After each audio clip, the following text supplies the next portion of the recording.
Hello मेरे प्यारे बच्चों, क्या हाल चाल। बढ़िया साहब, उम्मीद करता हूं कि मेरे सारे प्यारे रसगुल्ले एकदम मजे में होंगे। तो बच्चों, आज के इस वीडियो में हम क्लास 12th इंग्लिश के प्रोज के चैप्टर 2 के मोस्ट इंपॉर्टेंट क्वेश्चन आंसर को देखने वाले हैं। आपको बता दें बच्चों, सारे के सारे क्वेश्चन बेहद इंपॉर्टेंट है और इसके आंसर में हमने सिंपल से सिंपल वर्ड्स का इस्तेमाल किया है ताकि कोई भी कितना भी वीक स्टूडेंट हो इजीली इनके आंसर को याद कर सके। आपको भी सेम इसी तरह से नोट्स तैयार करना है बच्चों। तो चलिए देख लेते हैं चैप्टर 2 लॉस्ट स्प्रिंग, खोया हुआ बसंत, स्टोरीज ऑफ स्टोलन चाइल्डहुड यानी चोरी हुए बचपन की कहानियां। ये एक ऐसी कहानी है बच्चों जिसमें दो भाग हैं। एक भाग में कूड़े उठाने वाले बच्चों की कहानियां कहानी है और दूसरे भाग में गरीब लोगों यानी चूड़ी बनाने वाले की कहानी है कि उनके बच्चे फैक्ट्री में कैसे काम करते हैं, उन बच्चों का शोषण कैसा होता है। कहने का अर्थ यह है गरीबी पर आधारित ये कहानी है बच्चों, जो अनीस जंग के द्वारा रचित है। तो चलिए देख लेते हैं सारे इसके क्वेश्चन को। पहला क्वेश्चन है कि what explanations does the author offer for the children not wearing footwear. कह रहा बच्चों कि what explanation does the author offer, की जो लेखिका हैं वो क्या एक्सप्लेनेशन का मतलब होता है जैसे व्याख्या, क्या व्याख्या करती हैं फॉर द चिल्ड्रन बच्चों के लिए, नॉट वेयरिंग फुटवियर जो जूता नहीं पहने हुए यानी जूता ना पहने हुए बच्चों के लिए जो लेखिका है वो क्या कहती हैं, अर्थात क्या दलीलें देती हैं। यानी जब वो बच्चों को देखती हैं सफर के दौरान जो जूता नहीं पहने हुए हैं तब उनके लिए वो क्या कहती हैं। बेहद इंपॉर्टेंट है बच्चों, ठीक ना। चलिए देख लेते हैं कैसे आंसर लिखेंगे कि ट्रेवलिंग अक्रॉस द कंट्री, ठीक, यानी देश में यात्रा करने के दौरान author says has seen children की जो लेखिका ने बच्चों को देखा। कह रहा है वॉकिंग बेयरफुट, जो बिना क्या है, जो बिना यानी जूते के, कहने का मतलब बेयरफुट का मतलब है नंगे पांव, जो नंगे पांव चल रहे थे इन सिटीज शहरों में, on the villages village road, गांव की पगडंडियों यानी गांव की सड़कों में। ठीक, कह रहा है कि लेखिका जब क्या है देश में यात्रा कर रही थी, ठीक, तो उन्होंने गरीब बच्चों को देखा जो नंगे पांव चल रहे थे। कहां पे? शहरों में और गांव की सड़कों पर। कह रहा है कि ऑथर सेज यानी लेखिका कहती हैं दैट कि it is not lack of money, कि ये पैसों की तंगी नहीं है। जब उनको देखती हैं उन बच्चों को तो कहती हैं कि अर्थात इनके पास पैसे की कमी नहीं है, अर्थात ये पैसे की तंगी नहीं है, बट ए ट्रेडिशन टू, कह रहा है स्टे बेयरफुट, बल्कि इनमें नंगे पांव रहने का एक रिवाज है। यानी जब वो बच्चों को देखती हैं सड़कों पे और गांव के जो शहरों में और गांव के सड़कों पर जब बच्चों को नंगे पांव देखती हैं कूड़ा उठाते हुए, तो वो कहती हैं कि it is not lack of money, कि ये पैसों की तंगी नहीं है, अर्थात इनके पास पैसों की कमी नहीं है, बल्कि इनमें नंगे पांव रहने का एक रिवाज है। ठीक है ना। चलिए स्क्रीनशॉट कर लीजिए बच्चों। उसके बाद हम देखते हैं दूसरा क्वेश्चन। चलिए दूसरा क्वेश्चन है बच्चों कि हु वाज मुकेश। हमने बोला ना दो पार्ट हैं, तो एक तो भाई हो गया क्वेश्चन बच्चों के लिए। अब दूसरा कह रहा है कि who was Mukesh and what was his ambition. कह रहा है कि मुकेश कौन था और व्हाट वाज हिज एम्बिशन, की उसकी महत्वाकांक्षा क्या थी। या फिर कह लें, देखिए एम्बिशन का मतलब होता है कि एक हमारा पर्पस जो होता है, उद्देश्य। भाई हर एक इंसान का लाइफ में कुछ करने का मकसद होता है, तो वही कह रहा है कि मुकेश कौन था और उसका उसकी महत्वाकांक्षा क्या थी, या फिर उसका लाइफ में एक एम्बिशन क्या था, क्या उसका करने का इरादा था। बस इतना समझिए।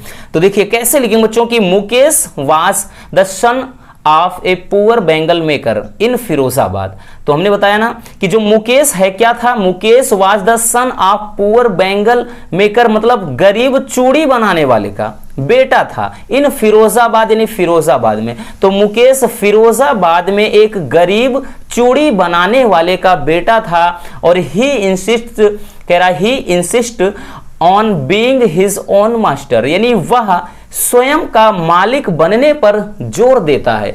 यानी उसका लाइफ में यही सपना है कि भाई मैं जो काम करूंगा मैं खुद में मालिक बनकर रहूंगा, नौकर नहीं यानी गुलाम नहीं। तो ही इंसिस्ट का मतलब जोर देता है ऑन बीइंग यानी होने में, और हिज ओन मास्टर अपना खुद का, तो वह मतलब खुद का मालिक बनने पर जोर देता है। ही वांट्स वह चाहता है to be a motor mechanic, वो एक मोटर मैकेनिक बनना चाहता है। और his attitude is different from that of his family, यानी उसका जो एटीट्यूड है वो उसके परिवार से बिल्कुल भिन्न है। ठीक है ना, यानी एटीट्यूड का मतलब वही चीज, उसका जो स्वभाव है, उसकी जो मतलब क्या कहते हैं मनोदृष्टि जिसको बोलते हैं, तो उसके जो मनोदृष्टि है वो उसके परिवार से बिल्कुल अलग है। तो चलिए इसको स्क्रीनशॉट कर लीजिए बच्चों। उसके बाद हम देखते हैं नेक्स्ट क्वेश्चन। चलिए तीसरा क्वेश्चन क्या कह रहा है बच्चों कि what was the meaning of garbage for children. कह रहा है बच्चों के लिए कूड़े से क्या तात्पर्य है। ठीक, व्हाट वाज यानी क्या तात्पर्य है, और what did they find in it, और वे इसमें क्या प्राप्त करते हैं। यानी बच्चों के लिए कह रहा है कूड़ों से क्या तात्पर्य है। ठीक है ना, जो बच्चे हैं उनके लिए कूड़े जो है उसका क्या मतलब है, और कह रहा है कि what did they find in it, और वे इसमें मतलब कूड़े में क्या पाते हैं। ठीक है ना, क्या प्राप्त करते हैं। चलिए देख लेते हैं। तो बच्चों कह रहा है the meaning of garbage for children, यानी जो कूड़े का बच्चों के लिए कूड़े का मतलब क्या है। इज अ रबिश डंप्स का मतलब कूड़े का ढेर है, मतलब कूड़े से मतलब क्या है, कूड़े का ढेर या कचरे का ढेर। तो बच्चों के लिए कूड़े से अर्थ यह है कि कूड़े का ढेर। They found gold in them, वे इसमें सोना पाते हैं। ठीक है ना, जो बच्चे हैं इस कूड़े के ढेर में सोना प्राप्त करते हैं, यानी सोना उनमें पाते हैं। और for children it is wrapped of, कह रहा है कि वंडर, और कह रहा है बच्चों के लिए ये क्या है, आश्चर्य से लिपटा हुआ है या आश्चर्य से। ठीक है ना, देखिए ये क्या है, बच्चों के लिए आश्चर्य से लिपटा हुआ है। And it is a means of survival, और ये बच्चों के लिए क्या है, जीने का एक साधन है। ठीक, क्योंकि भाई जो कचरा उठाने वाले, कूड़ा उठाने वाले होते हैं ना, वो बच्चे इधर उधर से कूड़ा उठाते हैं, उन्हीं में उनको कुछ खाने की चीजें मिल जाती हैं, और जो कुछ भी पाते हैं उनके लिए वो सब सोना है। जरूरी नहीं कि भाई उसमें सोना मिलेगा, उनके लिए जो पैसे हैं भाई पैसे मिल जाते हैं, कोई खाने की चीजें मिल गई, कोई भाई और कुछ उपयोगी वस्तुएं मिल गई, तो सभी समझ लिए एक प्रकार की उनके लिए सोना ही है। ठीक, समझ में आ गया बच्चों कि बच्चों के लिए जो कूड़े के का मतलब है कूड़े का ढेर, वे इनमें सोना प्राप्त करते हैं, और बच्चों के लिए ये आश्चर्य से लिपटा हुआ है। And it is a means of survival, और यह उनके लिए जीने का एक साधन है। ठीक, चलिए स्क्रीनशॉट कर लीजिए बच्चों। उसके बाद हम देख लेते हैं नेक्स्ट क्वेश्चन। चलिए अगला जो क्वेश्चन है बच्चों, क्वेश्चन नंबर 4, कह रहा कि what is Sahib looking for in the garbage dumps. कह रहा कि साहिब कूड़े के ढेर में क्या ढूंढ रहा है। साहिब कौन है, तो वही कचरा उठाने वाला एक लड़का है। तो कह रहा कि साहिब कूड़े के ढेर में क्या तलाश रहा है। लुकिंग फॉर का मतलब तलाशना या ढूंढना, तो क्या ढूंढ रहा है। और वेयर इज ही, वह कहां पर है। And where has he come from, और वह कहां से आया है। ठीक है ना, चलिए बेहद मजेदार क्वेश्चन है, चलिए देख लेते हैं बच्चों। तो लिखेंगे Sahib is looking for gold coins, rupees notes and other useful object in the garbage dumps. इसके पहले भी हमने बताया, कह रहा है कि साहिब इज लुकिंग फॉर, यानी साहिब जो है गार्बेज डंप्स यानी कूड़े के ढेर में गोल्ड यानी सोना, कॉइन्स सिक्के, रुपीज नोट यानी note, and other useful object और अन्य उपयोगी वस्तुएं क्या कर रहा है, तलाश रहा है या ढूंढ रहा है।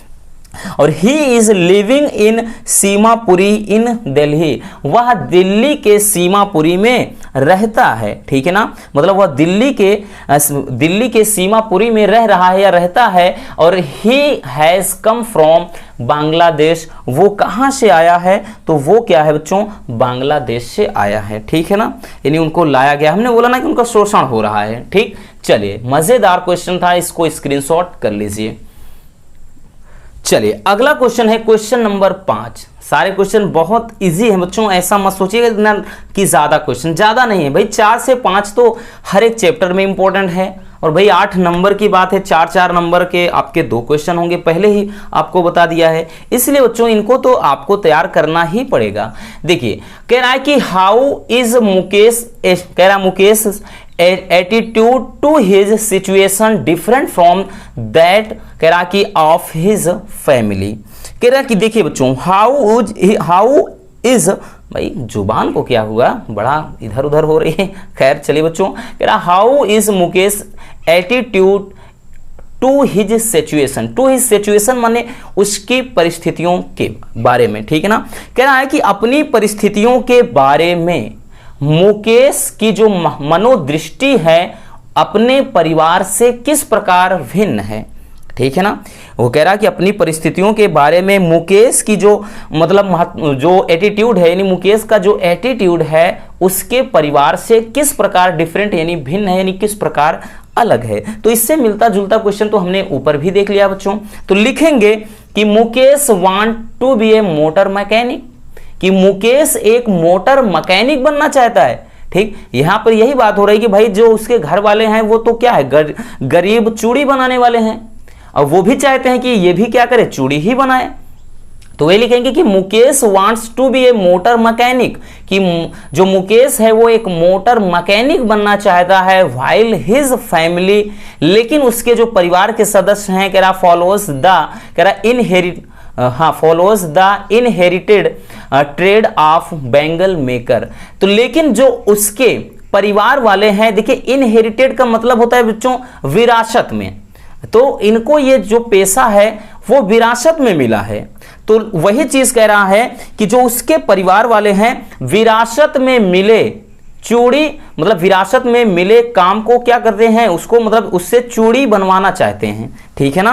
यानी विरासत में मिले चूड़ी बनाने के काम को करवाना चाहते हैं, बस इतना समझ लीजिए, ठीक है ना। फिर से समझिए बच्चों कि Mukesh want to be a motor mechanic, कि जो मुकेश है वो मोटर मैकेनिक बनना चाहता है। व्हाइल, जबकि हिज फैमिली, उसके जो परिवार के सदस्य हैं, follows the inherited trade off bangle maker, जबकि उसके जो परिवार के लोग हैं विरासत में मिले चूड़ी बनाने के काम को फॉलो करवाना चाहते हैं, यानी करवाना चाहते हैं। ठीक, वो चाहते हैं कि भाई जो विरासत में हमें काम मिला है चूड़ी बनाने का, यही काम मेरा लड़का भी करे, यानी मुकेश भी करे। आगे लिखेंगे he insist on being his own master. वह ही का मतलब बच्चों यहां मुकेश से है, ठीक है ना, यहां मुकेश की बात कह रहा, समझिएगा। He insists on being his own master, वो खुद का मालिक बनने पर जोर देता है। इसके पहले हमने बताया, लिख सकते हैं आप मुकेश ही लिखेंगे कि Mukesh insist on being his own master, कि वह खुद का मालिक बनने पर जोर देता है। और कह रहा है his initiative max him different, और उसकी यही यानी उसकी जो मतलब ये जो मुकेश है उसकी यही पहल यानी यही बात उसे सबसे क्या करती है, अलग बनाती है।